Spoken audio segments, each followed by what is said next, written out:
पापा, बोलो बेटा। ये सब लोग मिडिल क्लास इतना करते रहते हैं, इसका मतलब क्या होता है मिडिल क्लास का? मिडिल क्लास मतलब हम बेटा। हाँ नहीं, वो तो पता है कि हम मिडिल क्लास हैं, पर इसका मतलब क्या एग्जैक्टली? हम मिडिल क्लास कैसे हैं?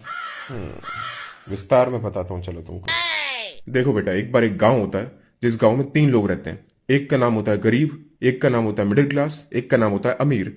अब गांव में सभी लोगों को सुविधा मिल सके, इसके लिए यह तय होता है कि सभी लोगों को टैक्स देना पड़ेगा, महीने का 100 रुपए। गरीब इतना कमाता नहीं है तो वो टैक्स भर नहीं सकता। अमीर के पास अपने जुगाड़ है तो वो कुछ ना कुछ करके अपना टैक्स बचा लेता है। अब बचा मिडिल क्लास जिसको पूरा टैक्स भरना पड़ता है। फिर तो मिडिल क्लास को पूरी सुविधाएं मिलती होंगी ना पापा, क्योंकि वो पूरा टैक्स भर रहा है। नहीं बेटा, सुविधा मिलती है गरीब को क्योंकि वो गरीब है, और अमीर को क्योंकि उसके पास ताकत है। तो हमें क्या मिलता है पापा? बेटा, हमें मिलता है एक सर्टिफिकेट कि हम गरीब और अमीर दोनों के अन्नदाता हैं।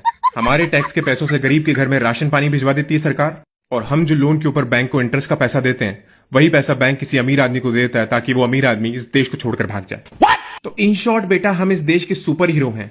अन्नदाता हैं हम गरीबों और अमीरों के। मिडिल क्लास बहुत बड़ा सुपर हीरो। समझ गया पापा।